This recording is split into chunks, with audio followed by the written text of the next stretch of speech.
Tervehdys! Mä ajattelin nyt tällä videolla puhua vähän kundaliini-joogasta, mitä se on ja miten se vaikuttaa, koska se on ollut niin merkityksellinen tässä omalla polulla, niin avata myös vähän omia kokemuksia siitä. No, ensinnäkin kundaliini-jooga on tosi dynaamista ja meditatiivista ja sitä kutsutaan usein myös tietoisuuden joogaksi, koska se harjoitus vaikuttaa niin monella tasolla. Totta kai niin kuin fyysisellä, kehollisella tasolla, mutta myös mielen tasolla ja ihan kaikilla tasoilla. Eli se on todella kokonaisvaltainen harjoitus ja sillä on myös tosi monia hyötyjä. Jos nyt mainitsen muutaman, niin lievittää stressiä, rauhoittaa mieltä, vapauttaa kaikkia jännityksiä, vahvistaa immuniteettia, lihaksia, hermostoa, syventää itsetuntemusta ja tasapainottaa todella voimakkaasti kehoa ja koko tätä systeemiä. No, kundaliini-jooga-harjoituksia on ihan valtavasti erityylisiä. On pehmeämpää, lempeämpää, aistillisempaa, hitaampaa, tosi energisoivia harjoituksia myös ja sitten fyysisempää ja semmoista nopeatempoisempaa ja voimakkaampaa. Eli vaikka olisit käynyt kokeilemassa yhdellä kundaliini-jooga-tunnilla, niin se ei todellakaan näytä sitä koko kirjoa, että minkälaista se harjoitus voi olla. Ja riippuu toki aina myös ohjaajasta, koska jokaisella on se oma tyyli ohjata ja toteuttaa tätä kaikkea. Mutta kundaliini-jooga on oikeasti tosi yksinkertaista ja helppoa, vaikka se on myös todella voimallista. Mutta mitään aiempaa kokemusta joogasta tai mistään liikkeistä ei tarvita, että sä voit lähteä kokeilemaan. Ja nämä liikkeet tehdään aina tosi vahvasti omaa kehoa ja sen hetkistä olotilaa kuunnellen. Eli jokaiselle löytyy varmasti sopiva tapa tehdä ja aina on jotain, mitä voi tehdä. Ja näitä liikkeitä on myös mahdollista varioida tosi laajasti itselle sopivaksi. Ja nämä dynaamiset, mutta lopulta hyvin yksinkertaiset liikkeet yhdessä hengityksen kanssa kuljettaa tosi nopeasti voimakkaaseen läsnäolon tilaan ja pois sieltä analyyttisestä mielestä, jolloin kehon ja mielen on mahdollista päästää irti kaikista tarinoista, uskomuksista, kokemuksista, jotka ei palvele sua enää tässä hetkessä. Ja näin syntyy sitten tilaa ja vapautta kaikille uusille oivalluksille ja asioille. Ja myös se meidän luova elämän energia pääsee siellä virtaamaan sitten paljon vapaammin. Ja mä kerron kerron kohta tästä oman kokemuksen. Mutta mä oon kuullut aika paljon kokemuksia myös siitä, että miten niin kun jotkut muut joogan suuntaukset on voinut tuntua jotenkin turhauttavilta, liian pitkäveteisiltä, haastavilta tai jotenkin tylsiltä, että niin kuin mielen on ollut vaikea päästää irti, kun ollaan esimerkiksi pitkään samoissa asennoissa, tai ne asennot on tuntunut tosi haastavilta ja on niin kuin koko ajan pitänyt miettiä, että teenkö mä nyt oikein, meneekö tää oikein. Ja sitten myös niin kuin ohjaaja saattaa käydä korjailemassa siellä sitä asentoa kesken kaiken. Niin siinä voi olla haastavaa kääntyä sinne sisäänpäin, aistimaan sitä omaa kehoa ja sen tapaa toimia, että mikä olisi sulle hyvä just siinä hetkessä. Eli siksi tämä on musta niin mahtava, että jokainen kuuntelee sitä omaa sen hetkistä olotilaa. Voit tehdä aina nopeammin, sä voit tehdä hitaammin ja vahvasti sitä omaa kehoa kuunnellen sen harjoituksen. Ja siksi samakin harjoitus voi näyttää eri päivinä tosi erilaiselta. Koska sä mukautat sen aina siihen sen hetkiseen olotilaan. Koska meidän keho kaipaa eri päivinä erilaista liikettä. Ja naisilla jo niin kuin hormonikiertokin vaikuttaa vahvasti siihen, että minkälaista liikettä sä missäkin hetkessä kaipaat. Niin sen takia se on tärkeää, että sä pystyt mukauttamaan sen just sulle ja sun keholle sopivaksi. Ja nyt yhtään mitenkään väheksymättä mitään muita joogan suuntauksia. Ne ihan varmasti toimii jollekin, ja taas kundaliini-jooga ei ole kaikkia varten. Mut jos se sun kokemus on niin mä suosittelen kokeilemaan kundaliinia, koska mä oon kuullut tästä niin paljon kokemuksia ja saanut tunneilla palautetta. Ja myös niin kuin itse erilaisten nepsy-ominaisuuksien kanssa, niin jos pitäisi olla, ja oonkin kokeillut siis vuosien varrella tosi monia eri joogan suuntauksia, niin jos pitäisi olla useita minuutteja paikallaan hiljaa jossakin asennossa, haastavassa asennossa, niin se irtipäästäminen ja paluu sieltä mielestä kehoon voisi olla todella paljon haastavampaa kuin sit se, että sä saat antautua siihen liikkeeseen, hengitykseen ja läsnäoloon täysin. Mutta tässäkin harjoituksen myötä se kyky elää hetkessä ja nauttia tästä elämästä kaikilla aisteilla kasvaa. Ja sä pystyt aina palauttamaan itse sinne läsnäolon tilaan, vaikka siellä mieli varmasti koettaa kertoa niitä tarinoitaan. Ja sitten harjoituksen myötä pikkuhiljaa ne meidän sisällä tapahtuvat muutokset alkaa konkretisoitua myös tähän ulkoiseen elämään,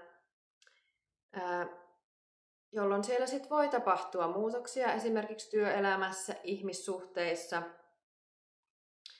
Mutta nämä kaikki muutokset on kuitenkin semmoisia, jotka kumpuaa sieltä syvältä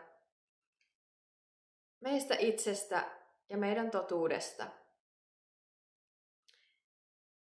Ja harjoitukselta sitten vuosien aikana meidän kehoon kerääntyneet kaikki kerrokset, tarinat, uskomukset, tunteet ja kokemukset alkaa lempeästi sulaa pois.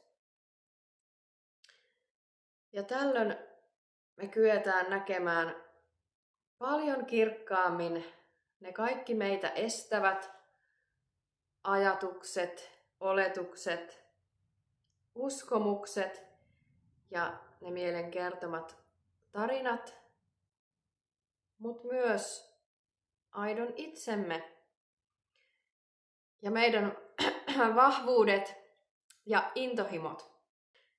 Ja me saadaan semmoista uudenlaista rohkeutta tehdä muutoksia ja vetää rajoja rakkaudesta käsin. Ja me kuullaan myös paremmin se meidän sydämen ääni. Ja voidaan tuoda meidän elämään lisää kaikkea sitä, mikä me aidosti, oikeasti koetaan tärkeäksi ja merkitykselliseksi. Ja joo, sanoin, että kerron sen esimerkin tuohon luovuuteen liittyen. Niin mä olin lapsena todella luova ja niin kuin tykkäsin puuhailla kaikenlaista luovaa. Kirjoitin runoja, piirsin, maalasin, askartelin, tuunasin vanhoja vaatteita ja keksin kaikkia omia näytelmiä ja tanssiesityksiä ja tosi monenlaista puuhaa. Et niin koko ajan loin jotakin uutta ja ideoin ja toteutin erilaisia juttuja. Mutta sitten aikuistuessa jossakin kohtaa huomasin, että tämä luovuus on kadonnut johonkin sinne niiden kerrosten ja uskomusten ja tarinoiden alle. Ja elämästä oli tullut suorittamista. Oli uupumusta ja paljon semmoisia asioita, joita niinku täytyi tehdä ja näin päin pois. Mut sitten kun aloitin harjoittamaan kundaliini-joogaa muutamia vuosia sitten, niin alkoi elämässä tapahtumaan tosi isoja muutoksia lyhyessäkin ajassa. Ensin muutoksia siellä sisäisessä maailmassa ja pikkuhiljaa ne muutokset sitten alkoi konkretisoitua myös siihen ulkoiseen elämään. Ja niin kuin sanoinkin, niin vuosien aikana olin kokeillut ja harjoittanut monia muitakin joogan suuntauksia, mutta vasta sitten aloitettuani tuon kundaliini-joogan, niin tietoisuus alkoi niin kuin avautumaan ihan valtavalla voimalla ja alkoi tapahtumaan näitä muutoksia. Ja kundaliini-joogan harjoittaminen on saanut niin kuin minut näkemään kaikki ne tarinat ja uskomukset, jotka on estänyt mua tekemästä ratkaisuja sieltä sydämestä käsin. Ja elämästä semmoista elämää, kun mä aidosti oikeesti oisin ehkä toivonut. Ja tämä harjoittaminen on tuonut niinku ihan valtavasti vapautta ja rohkeutta luopua semmosista asioista, jotka ei enää palvele tai ei ole enää palvellut tässä hetkessä. Ja oon löytänyt takaisin sinne loputtoman luovuuden lähteelle, josta käsin voin ilmentää itseäni täysin vapaasti niin kuin kussakin hetkessä hyvältä tuntuu. Ja loppupeleissä meillä on aika vähän niitä asioita, joita meidän täytyy tehdä. Meille tulee kyllä ulkopuolelta ihan valtavasti paineita ja sääntöjä ja rajoituksia ja kaikkia velvoitteita, kuinka meidän kuuluisi elää ja toimia tässä maailmassa. Mutta lopulta meillä on kuitenkin vapaus valita, että miten me halutaan toimia ja elää. Et lopulta se ollaan me itse, joka luo ne vankilat ja lokerikot siihen meidän ympärille. Mut kyse on siitä, että annatko sä niiden ulkopuolelta tulevien paineiden ja velvoitteiden ja rajoitteiden, eli jonkun ulkopuolisen määritellä sen, että mikä on sulle parhaaksi. Vai onko ne ohjat niin sanotusti sulla itsellä käsissä? Meillä on myös ihan valtavasti asioita muistissa, meidän kehoissa, tästä elämän varrelta. Surua, pelkoa, kärsimystä, vihaa. Koska kaikki mitä me tässä elämässä koetaan, niin me koetaan se myös kehollisesti, kehollisina tuntemuksina. Ja elämän aikana sinne meidän kehoon kertyy tosi monenlaisia asioita. Traumaa, vihaa, surua, kaikkea syvälle painettua tunnekuormaa, mitä me ei ehkä ole kyetty käsittelemään siinä hetkessä. Meillä ei ole silloin ollut keinoja käsitellä ja kohdata niitä tunteita ja asioita. Ja nämä voi sitten aiheuttaa kaikki tämä kuorma siellä kehossa, erilaisia oireita ja jopa sairauksia, jos niitä ei pureta sieltä pois. Joten kokonaisvaltaisen hyvinvoinnin ja tasapainon kannalta niin se fyysinen harjoitus on todella tärkeää myös sen psyykkisen puolen ohella. Koska me voidaan niin kuin puhua ja jauhaa niistä asioista vaikka kuinka, mutta ne on silti muistissa siellä meidän kehoissa ne asiat. Sä voit ehkä huomata, miten joku ääni tai joku tuoksu jostain vuosienkin takaa niin voi nostaa niitä muistoja pintaan ja aiheuttaa ihan kehollisiakin reaktioita, jotakin tuntemuksia. Ne voi olla niin kuin tosi voimakkaitakin, mitä esimerkiksi joku tuoksu voi sieltä nostattaa. Mutta omasta kokemuksesta voin sanoa kundaliini-joogan olevan oikeasti todella tehokas työkalu kaikkien näiden kehomuistiin jääneiden tunteiden purkamiseen ja vapauttamiseen.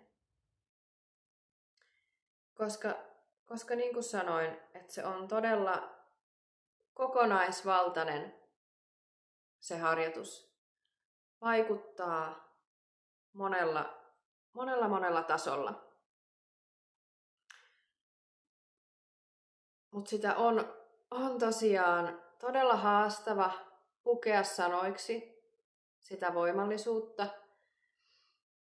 Ja se onkin jokaisen hyvä kokea itse. Koska se on kokemus. Sitä ei voi täysin käsittää, jos ei sitä koe. Koe ja kokeile itse, kuinka se vaikuttaa. Ja tosiaan tällä hetkellä ohjaan itse kundaliinijoogaa täällä Tähtelän tilalla Tervolassa ja mielelläni liikun myös ihan ympäri Suomenkin, eli mut voi pyytää johonkin omaan tapahtumaan, tilaisuuteen, retriitille myös ohjaamaan. Ja tuun myös laittamaan tänne kanavalle joitakin harjoituksia, jotta mahdollisimman monella olisi mahdollisuus kokeilla ja kokea, että voisiko se kundaliinijooga palvella tai olla se itseä palveleva harjoittelun ja pysähtymisen muoto. Koska näin mä tykkään itsekin, että sä muuten voit tietää, jos et sä kokeile ja oo avoin. Niin itsekin tykkään aina kokeilla erilaisia asioita, miten se toimii just mulla. Ja tää mun ohjaama kundaliinijooga ei oo ihan täysin perinteistä, vaan ne mun tärkeimmät arvot, rakkaus ja vapaus näkyy siinä niin itse harjoittamassani kuin myös ohjaamassani kundaliinijoogassa. Niin sanotussa dogmi-vapaassa kundaliinijoogassa. Eli jokaisella on mun mielestä vapaus luoda siitä elämästä just sen näköistä, kun itse haluaa ja toteuttaa näitä asioita niin kuin parhaalta tuntuu.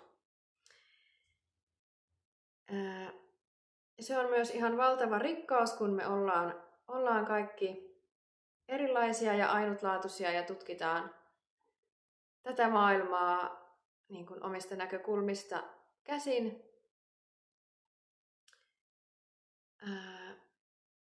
Joten sydämellisesti tervetuloa pysähtymään, vapautumaan ja voimaantumaan mun kanssa juuri sellaisena kuin kussakin hetkessä olet.